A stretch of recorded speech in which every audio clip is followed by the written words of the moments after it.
the video. If another thing that we find as well is when we do manage to get out, which isn't often because Gracie will often refuse to go out. If you do manage to get her to go out, like just up the shops or something, you find you're either having to feel like you've got to bribe her, and even then sometimes that doesn't make any difference. Like, oh, we could just nip past something and get this. But I'm doing it because I want her to get to get some outside space and get some taking the environment rather than just in the four walls of the house.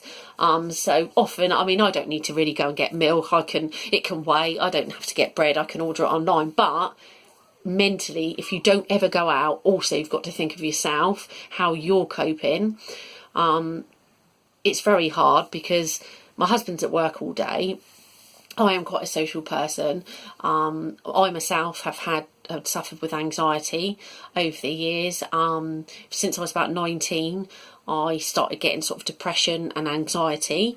Mine's more anxiety than depression, but my anxiety then makes me depressed, so it sort of goes in that way. I always thought, this is why Gracie's the way that she is, because of me. But actually there isn't.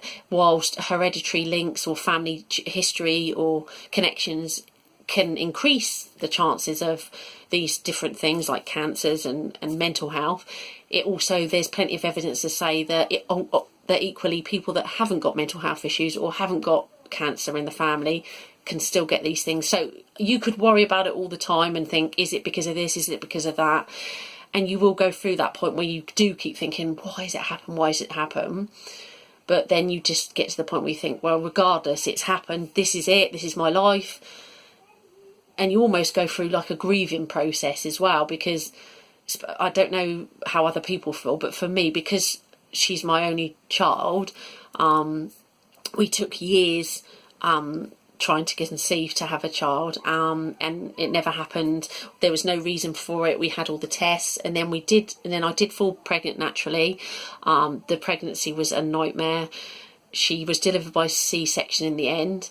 Very traumatic. She got stuck and everything else, and again you think, oh, is it because of this, is it because she got stuck? But ultimately you do have to start thinking, you sort of go through the thought process of when you have a child, you think, what are they going to be? A singer, a dancer, a footballer?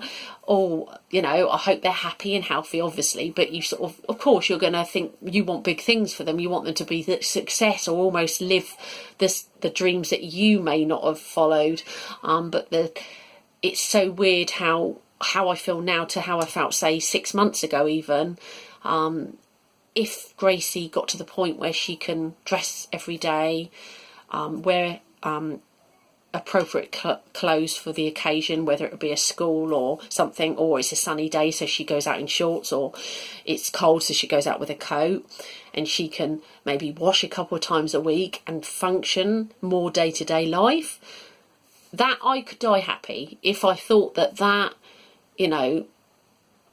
she got to that point, it doesn't matter how many qualifications you have.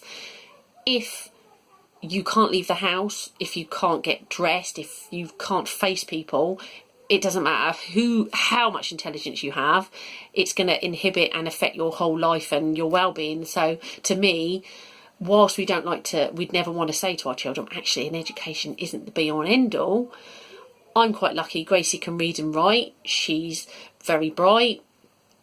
If she doesn't go to school again, and it won't be the end of the world, she can go back, she can go to college when she's older. In 5 years' time, in 2 years' time, she might suddenly be able to cope better. Again, not cured, but cope better, and then get to the point where she thinks, do you know what, I really want to try to go to a school. I really fancy going somewhere and meeting more people. And great, I'll back her 100%. But at the moment, until she can cope with the day-to-day life skills, I think it's, one, unreasonable, secondly, unlikely and not feasible that she's going to cope in any environment where there's more than just her, because it's even one other person being there, or even just going in an empty room, she feels she has to comply. Her own demands on herself are that she has to comply. especially in girls mimic from early on. They mimic their peers.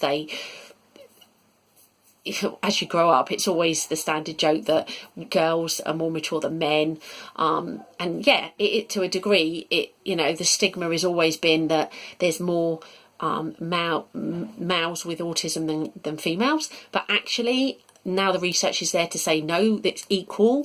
It's just that a lot of the evidence and research has been done on males and not females. Therefore, the evidence is there. But autism affects women different to men, just as it affects one person to another differently.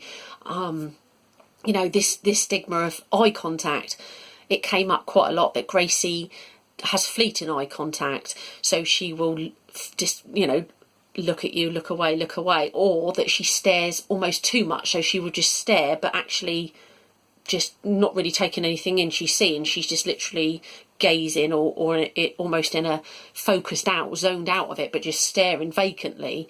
So, but she didn't tick the boxes for no.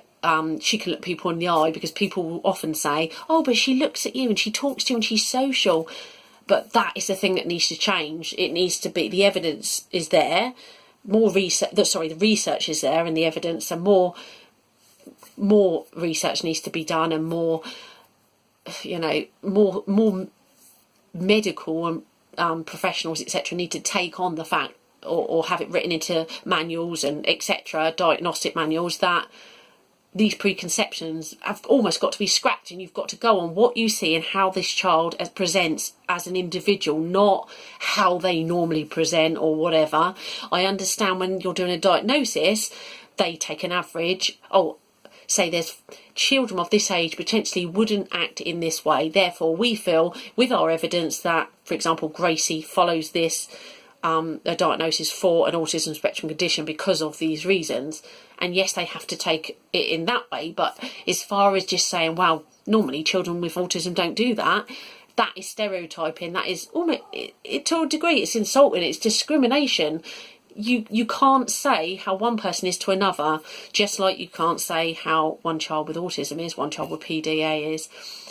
So therefore, this is the thing that needs to change. And I do get cross about it, because I just think, yes, I'm biased because I'm in the position myself with my daughter, but there's so many people, and I myself was probably ignorant as well about it, because it's ignorance at the end of the day, that you see a child be misbehaving, and it's that child needs to slap. Oh God, I wouldn't put up with that, or I wouldn't let you do that. Oh, that person needs to come down on that child. But actually, it's changed how I feel, and in a way I think it's a good thing. It's changed how I think for the better, because instead of judging everyone and what you see and that, you start to think, well, actually, what is going on there? How do you know they're not going through what I'm going through, or something worse, or something, they might be going through something but not know that that child has maybe got a diagnosis, or got a condition that hasn't been diagnosed. And they might be, as I was 2 years ago, that was carrying on, knew that life was difficult, that Gracie was difficult, that her behaviour she was exhibiting was really challenging, but sort of ruling out autism because there wasn't enough sort of evidence there, and it was kind of, she didn't tick all the boxes. And then actually stepping back, and then obviously when Cam said to us PDA, it was a lifeline. So I am actually grateful, because that is actually what put PDA out there for us and got us to where we are now. But at the same time, they also stabbed us in the back in a way. They kind of, it was like the good and the bad, because yes, they did that, which was great, but then at the same time they then sent letters out on the contrary to everything they said when we were sat with them, which then made everyone doubt that, and then we had to almost justify ourselves all over again, and almost felt we had to prove to people that we weren't making it up. It was almost like people look at you and they're like, yeah, but are you sure that this is happening, or is she getting to sleep, or is she eating okay? As if it's just they've had a bad day. This isn't having a bad day. Just like having depression isn't just feeling a bit fed up. I know, because I've been there. I've had times in my life where I've been so low that I literally can't get out of bed. I can't function. so it's hard because you're dealing with your own feelings, regardless. Even if you had no mental history or mental diagnosis, mental condition, or mental illness, even, you would still, even the most upbeat, optimistic person in the whole world, would still be brought down by the way things are living with a child with autism, because it is so challenging. And nobody, I mean, I can't speak for everyone, but personally, you know, I'm not doing this because I want people to feel sorry for us, to think, oh, poor you, and oh, you know, you've got it so hard. I'm doing it because I want other people to realise that you have to push these things, you have to have the confidence to do it. You know, there's times when I don't feel I can fight it. I'm like, oh, I don't want to deal with it. And if I feel like that, sometimes I'll leave it a few days and then I'll do it. So it is a very, very isolating time, or you feel very isolated, and you can come really, really down just on the fact that you think, God, nobody, you know, nobody understands this, nobody believes me, people think it's parenting, and you beat yourself up. Before the diagnosis, I just thought, well, maybe it is parenting. What have I done to make her like this? Because the other thing that used to always happen, it still does, is that I'd always buy Gracie something. We'd go out and I'd always get her something, always do, because looking back now, at the time, it was like you almost thought that people were thinking, oh, she's being spoiled, but it was almost like, most of it was cuddlies, because she's got a real attachment to cuddlies, but it was almost like you felt that for that moment she was happy, and it was so hard to make her happy or keep her happy, that you just had this inside you, just, oh, I just want her to be happy. Not saying it's the right thing to do, but ultimately everyone handles it in their own way. So Gracie's got loads of cuddlies, and she literally, you know, they're like all her brothers and sisters. They're like her family members. It's like, on one hand, she knows they're not actually real, but then sometimes the way she acts and talks with them, it's like she does think they're actually real. So again, it's extremes again. One minute she's like, oh, Mum, they can't talk, and then other times she's literally dictating everything that they're saying. But what we used to do a lot, or I do sometimes, is I'll say, have a toy like this, and I'll say I have a toy, say this is a cuddly, and I'll be like, don't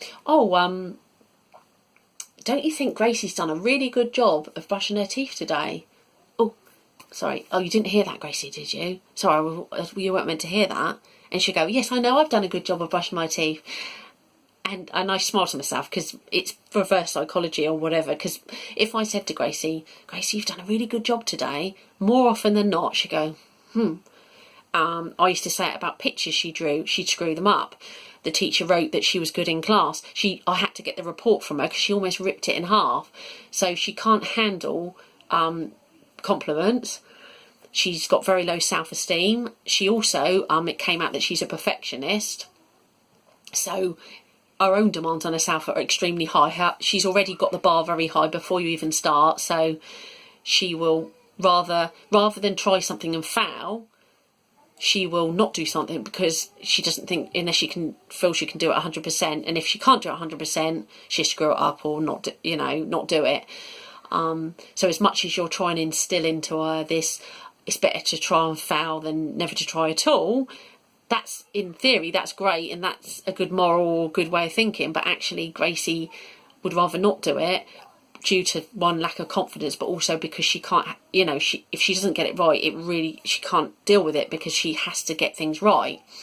So again, back to what I was saying. So I'll do that, and then I'll often say things like, oh, Daddy, I was going to say to Gracie, about going and brushing her teeth, but she's not going to be able to do it on her own, is she? Because she is only 7, or she's only 8, sorry. And again, she'd be like running up the stairs to brush her teeth. Again, this can work once. It can then not work for 6 months, and then it could work again. All these things are things that sometimes work, but sometimes you'll give her the choice. Do you want to brush your teeth upstairs or downstairs? I'm not doing either. You'll say to her things like, do you want to have a race to go and brush your teeth? And she'll say, Mum, you did that yesterday.